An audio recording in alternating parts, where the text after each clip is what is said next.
Ouagadougou, capitale de la jeunesse africaine, ils sont une centaine venus de 21 pays du continent pour un colloque panafricain à l'occasion de la Journée internationale de la jeunesse. Les échanges portent sur la participation des jeunes au renforcement de la démocratie et de la cohésion sociale. C'est le président Michel Kafando qui a lancé les travaux ce matin. Et puis c'est une belle prise pour la brigade mobile des douanes de Tinkodogo. Un coup de filet réalisé sur l'axe Bitou-Tinkodogo a permis de saisir une importante quantité de produits dangereux, plus de 6 tonnes de cyanure et de mercure, 2 produits chimiques nocifs pour l'homme, les animaux et l'environnement et dont l'importation est strictement encadrée. Un vaccin contre le paludisme met en essai au Burkina Faso, un vaccin expérimental sorti des laboratoires de l'unité de recherche clinique de Banfora. Cette phase d'essai vaccinal a débuté le mois dernier et prendra fin en juin 2016, de quoi susciter de grands espoirs dans la lutte contre la maladie. Mesdames et messieurs, bonsoir et bienvenue. Les jeunes à l'honneur, ce 12 août, la communauté internationale célèbre la journée de la jeunesse, une jeunesse symbole de dynamisme, mais aussi une jeunesse en proie au chômage et minée par de nombreux fléaux en Afrique. Une centaine de jeunes venus de 21 pays du continent sont à Ouagadougou pour un colloque panafricain, un moment de réflexion et d'échange sur leur contribution à la démocratie et à la cohésion sociale. Alassane Zéo, Moumouni Soubega. Venus de 21 pays d'Afrique, ces jeunes ont décidé de prendre désormais leur destin en main à ce colloque panafricain de la jeunesse. Il est organisé à la faveur de la Journée internationale de la jeunesse pour se pencher sur les jeunes du continent. Pour le ministre et la co-marraine du colloque, l'ambassadeur du Sénégal au Burkina, les jeunes jouent un rôle fondamental dans le développement et ils les ont tous invités à plus d'engagement. Après l'ouverture des travaux, les jeunes ont fait une procession pour remettre le document de la vision des jeunes africains de l'agenda post-2015 des Nations Unies au président du Faso. Michel Kafando est sollicité afin qu'il pèse de tout son poids pour défendre la cause de la jeunesse africaine auprès des Nations Unies. C'était aussi pour nous l'occasion de transmettre au chef de l'État la vision des jeunes. La vision contient dans un premier temps l'engagement politique des différents États à prendre en compte les préoccupations des jeunes sur les questions d'emploi, sur les questions de santé, parce que pour nous, ce sont des fléaux qui nous empêchent d'évoluer. Mais également, la vision que nous avons déclinée est que la jeunesse africaine doit désormais prendre part effectivement à la gouvernance des différents États. En réponse, le président Kafando a pris l'engagement de soumettre le dossier à la prochaine session des Nations Unies. J'ai compris ce message. Je me ferai fort d'être votre intermédiaire auprès de monsieur le secrétaire général des Nations Unies pour transmettre, mais pas seulement transmettre, mais aussi pour défendre vos doléances. Pour que l'Afrique avance, il faut le faire avec les jeunes. Pour que nos États avancent, il faut compter sur les jeunes. C'est imparable, c'est un chemin obligé. Mais je le dis aussi, vous êtes obligés, vous jeunes, de vos responsabilités davantage. Puisque c'est à vous qu'on va passer le témoin, vous devez le prendre, ce flambeau-là, en toute responsabilité, en toute conscience, pour le bien de vos pays et pour le bien aussi du peuple africain. Le colloque s'articule autour du thème « Participation citoyenne de jeunes au renforcement de la démocratie et de la cohésion sociale pour un développement durable ». Plusieurs communications sont au programme. Les jeunes comptent sortir de ces 72 heures de réflexion avec des recommandations à soumettre aux gouvernants pour un meilleur avenir de la jeunesse africaine. Une importante quantité de cyanure et de mercure saisie par la brigade mobile des douanes de Tinkodogo. Ces 2 produits chimiques sont extrêmement dangereux pour la santé humaine, pour les animaux et pour l'environnement. Le coup de filet a été réalisé sur l'axe Bitou-Tinkodogo. Explication Mokhtar Ouedraogo, Abdelaziz Yagibou. À l'image de ce contrôle approfondi, la brigade mobile des douanes de Tinkodogo a dû resserrer les mailles du filet pour pouvoir mettre hors d'état de nuire les trafiquants de ces produits classés parmi les plus toxiques au monde. 6 tonnes de cyanure et 274 kg de mercure, des produits prohibés qui étaient soigneusement dissimulés parmi d'autres marchandises chargées dans un camion à destination de Ouagadougou. Le produit a été saisi sur un renseignement fiable. Et la saisie a été effectuée sur l'axe Tinkodogo-Bitou.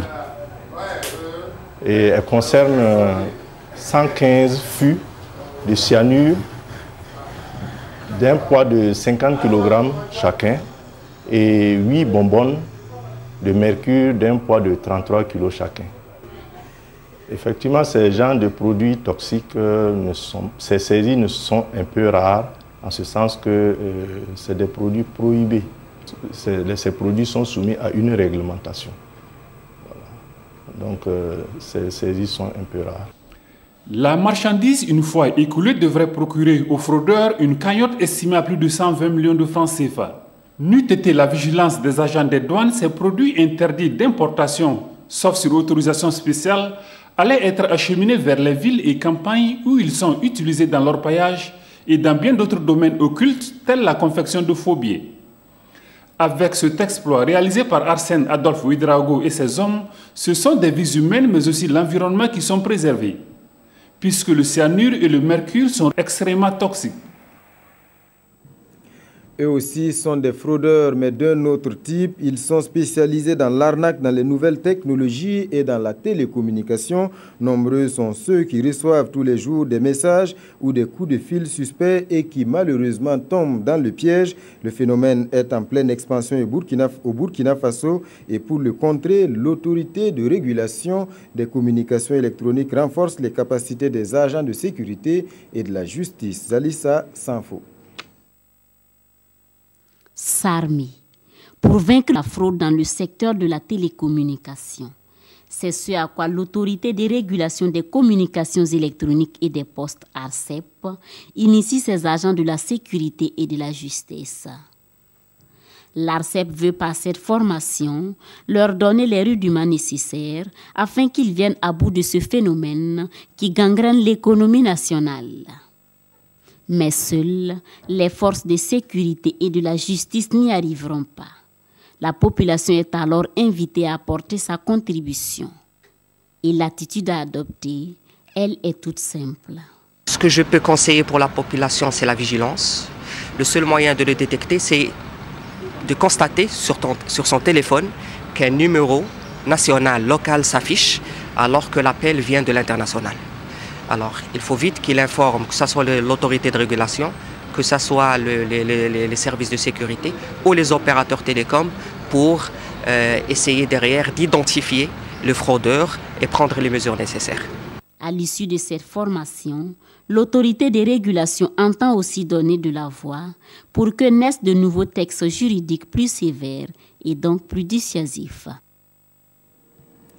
Le ministère du Commerce, lui, fait le point de l'opération de contrôle du Ramadan, une opération...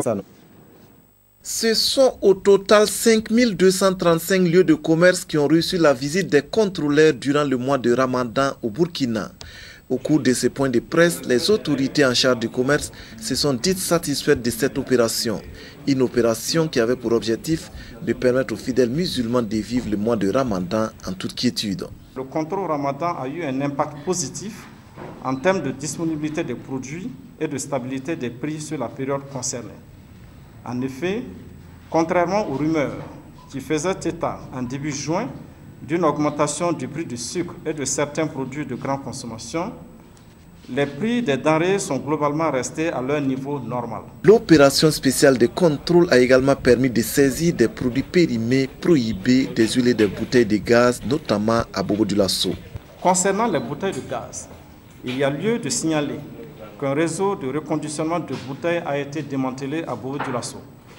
Les mises en cause procédaient à l'aide de raccords et de robinets de gaz au transvasement du produit d'une bouteille pleine à l'autre qui le revendait plus cher. Au total, une soixantaine de bouteilles de... Cette opération de contrôle ne sera pas la dernière. Les autorités en charge du commerce annoncent que des opérations de type seront organisées afin de maintenir les prix des produits et de créer des conditions d'une concurrence saine et loyale entre les commerçants.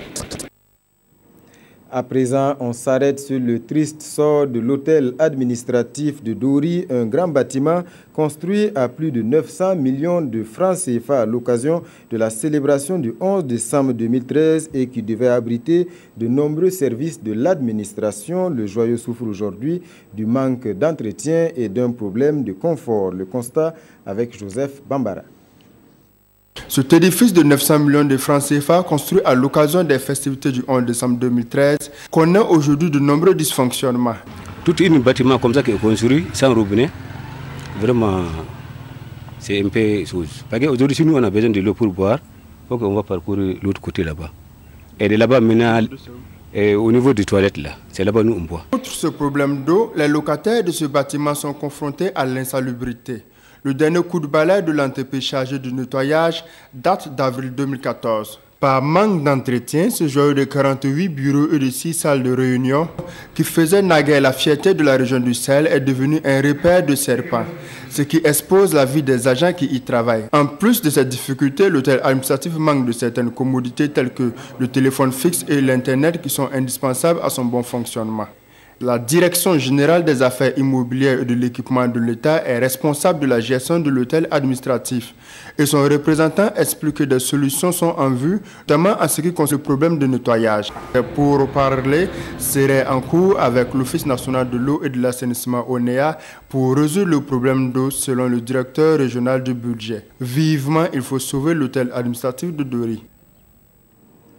Je vous le disais, en Tien est en cours d'essai une expérimentation menée par l'unité de recherche clinique de Banfora. L'essai vaccinal débuté le mois dernier prendra fin en juin 2016 et devrait permettre de mesurer l'efficacité du produit. Awa Ouedraogo. Cet enfant reçoit ici la deuxième dose du vaccin contre le paludisme en étude. Cet essai vaccinal qui concerne en tout 108 enfants a démarré en juillet 2015. Et cela se passe à l'unité de recherche clinique de Banfora du CNRFP, le Centre national de recherche et de formation sur le paludisme. Annuellement, nous recevons 400 piqûres de moustiques qui portent le microbe. Ce qui veut dire qu'ici, le paludisme est très intense. Dans des conditions de paludisme intense, où on reçoit le microbe de façon naturelle, l'objectif était de voir est-ce qu'une partie du microbe administrée de façon artificielle ne créera pas une surréaction de l'organisme. C'est que nous avons en arrière-plan aussi l'objectif de l'efficacité. C'est pourquoi nous avons un grand nombre de jusqu'à 108 enfants. Nous allons donc vacciner ces enfants, les suivre pendant donc toute une année, voir comment le vaccin se comporte dans l'organisme. Ce vaccin, une fois son efficacité prouvée, permettra de prévenir le paludisme. Et le CNRFP est soutenu dans cette recherche par des partenaires techniques et financiers japonais. La vision de notre organisation, qui est European Vaccine Initiative, c'est vraiment de permettre aux pays en voie de développement d'avoir accès à des vaccins. Donc l'idée de notre organisation, c'est de lever des fonds et d'aider aussi techniquement avec notre expertise, parce que beaucoup d'entre nous ont déjà travaillé dans l'industrie pharmaceutique, donc d'aider les chercheurs à trouver les financements et à trouver les bons partenaires. Le CNRFP est une structure attachée au ministère de la Santé qui a plus de 3 décennies d'existence. Sa mission principale demeure la lutte contre le paludisme. Et puis on le sait, cette période de forte pluie est la période de pic du paludisme. Les eaux stagnantes sont des réservoirs de moustiques, mais pas seulement en grande quantité. Elles présentent aussi un danger, surtout pour les tout petits qui prennent souvent plaisir à y patauger. Prudence donc, suivez ce reportage à Bobo du Lasso de Idrissa Warga et Ahadi Sandamba. À cette période de l'année, l'eau est au rendez-vous dans tous ses états, mais aussi avec son corollaire de conséquences. Moi, je suis ici, ça vaut au moins 2 ans comme ça. Donc, à chaque fois, quand il pleut seulement, c'est l'eau qui rentre. Même tout à l'heure, tout de suite, on vient d'enlever tous les matériels dans l'atelier pour pouvoir nettoyer puis reprendre le travail. Et au secteur 21, c'est le pire qui est arrivé. 2 enfants ont été emportés par l'eau juste après la pluie. Moi, on m'a alerté parce que j'étais dedans, dans la maison. Donc, quand je suis sorti, bon, il était déjà dans le fossé. Voilà, donc sur le chameau aussi j'ai plongé dans l'eau avec un mécanicien qui est à côté de chez nous ici, et lui aussi qui m'a aidé. Donc on a essayé de fouiller ensemble tout ça. Bon, on a tout fait, on a recherché, on ne l'a pas vu. Et c'est après maintenant on appelle les sapeurs-pompiers maintenant. Et ils sont venus. Ils ont fouillé aussi, ils ont essayé de soulever les dalles là, tout ça, pour le chercher ici, on ne l'a pas trouvé. Donc c'est jusqu'à ce matin maintenant, aux environs de 6 heures comme ça. On l'a retrouvé maintenant dans le fossé, un peu très loin de la maison. C'est ici, dans ce bassin conçu pour recevoir les eaux de ruissellement du quartier, que les sapeurs-pompiers ont retrouvé le corps du garçon en question. Et pour la fille, Jusqu'au moment où nous bouclons le reportage, les sapeurs-pompiers étaient toujours à pied d'œuvre. Pendant ce temps, d'autres enfants, n'eût été notre présence et surtout celle de la caméra, s'adonneraient à la natation, leur jeu favori depuis le début de la saison des pluies, et ce, avec tous les risques que personne n'ignore. Hier, nous n'avons pas fermé l'œil, car nous avons été envahis par l'eau de ce canal qui a débordé. Pour le voisin, son mur est tombé et l'eau a emporté tous ses effets. Sarfalao. Ici, avec ces trous béants juste devant les concessions, le risque de se noyer est permanent, surtout avec les tout petits. Du changement à la tête du groupement d'instruction des forces armées, le chef de bataillon Cyprien Kabouré est désormais aux commandes. Il remplace le lieutenant-colonel Mamadou Sow. La passation a eu lieu hier à Bobo Dioulasso, Martin Zerbo et Ali Traoré. C'est son tout premier commandement qu'il effectue ici, étant à son nouveau poste. Cyprien Kabouré, puisqu'il s'agit de lui, vient de prendre la tête du GIFA, le groupement d'instruction des forces armées. Ce navire était jadis sous les ordres du lieutenant-colonel Mamadou Sow. Cette passation de commandement marque une nouvelle page dans l'histoire du GIFA. Le commandement met une importance capitale au niveau de la formation. On a pensé que c'était bon de donner un nouveau souffle au niveau du GIFA pour encore perfectionner la formation de nos soldats. Puisque vous savez que le GIFA est destiné à la formation initiale des militaires du rang et surtout à la qualification des militaires du rang tout court. Devant la hiérarchie militaire, sa famille et ses autres frères d'armes, le chef de bataillon Cyprien Kabouré a promis de toujours défendre la devise du GIFA, qui est de se former pour mieux défendre. Il y a beaucoup de défis à relever dans le cadre de la formation et de l'instruction. Nous allons nous attacher avec l'appui du commandement et voir dans quelle mesure en tout cas on peut apporter un plus et un nouvel élan dans la formation de nos soldats au GIFA. Le groupement d'instruction des forces armées a été créé en 1962. Il est sous le commandement de la 2e région militaire. Le ministère des Droits humains échange avec les acteurs de la société civile. L'enjeu, c'est de renforcer leurs connaissances pour un plus grand engagement dans la défense et la promotion des droits de l'homme. La rencontre s'est ouverte ce matin. Yacouba Gamene, Abdoul Rasmane Zongo.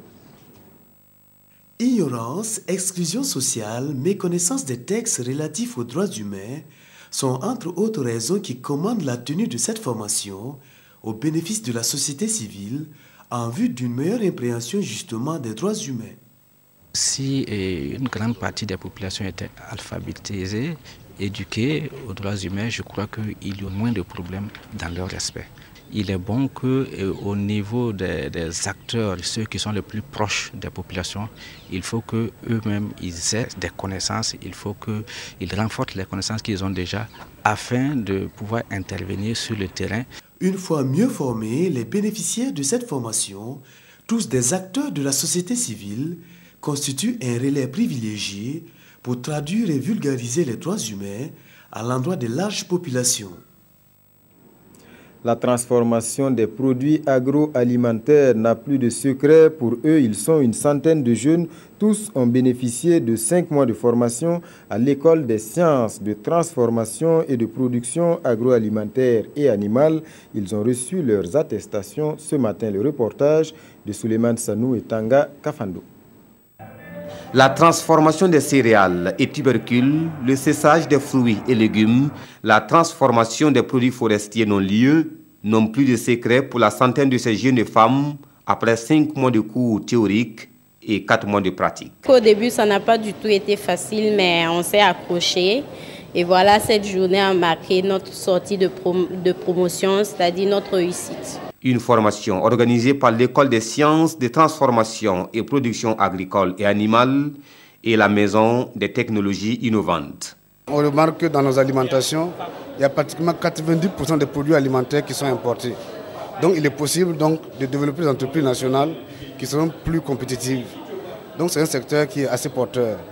Bon, dans ce cadre-là, de la formation-là, nous développons donc avec l'IRSAT donc, des modules adaptés, des technologies adaptées pour promouvoir des petites entreprises qui vont donc réaliser des produits qui pourraient se substituer donc aux produits importés. La formation a été financée par le FAFPA et s'est tenue sous l'expertise de l'IRSAT. Voilà, un reportage qui se termine apparemment en queue de poisson. Je slame pour ma patrie, 3e édition. Les inscriptions pour la participation ont déjà commencé et se poursuivent jusqu'au 30 août. L'objectif du concours, c'est la promotion du civisme auprès des jeunes. Les organisateurs, à savoir le ministère de la Culture et le Service national de développement, ont rencontré la presse hier pour donner des détails. Kader Sawadogo, Bouma Ernest Nebier.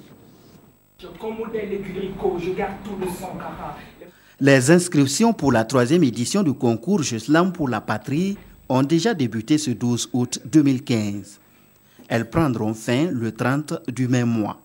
Le slam, c'est extérioriser son monde intérieur, c'est-à-dire mettre à nu quelque chose qu'on garde au fond de soi, c'est-à-dire c'est de mettre à nu et de claquer, donner le son, donner un sens à ce que nous vivons de près ou de loin. Ensuite, c'est surtout la mise en bouche, c'est la façon de rendre, c'est-à-dire qu'on a un texte qu'on écrit et le texte a comme une âme qu'on doit faire vivre. Le concours Je Slam pour la patrie est une tribune de la libre expression créée en 2013 au profit des jeunes.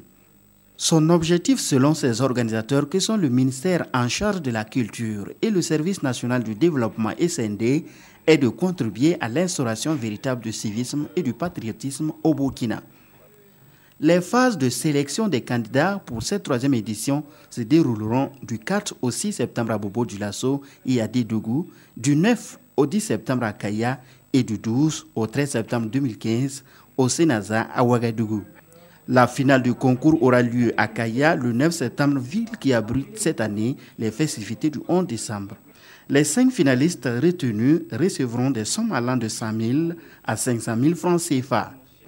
La polémique autour du fonds commun au ministère de l'économie et des finances et le verdict du Conseil constitutionnel concernant la requête formulée par l'ex-majorité contre la mise en accusation des dignitaires de l'ancien régime. Ce sont les 2 sujets qui font les choux gras des quotidiens. Aujourd'hui, la revue de presse est signée Touboum Evelyne Dabiré.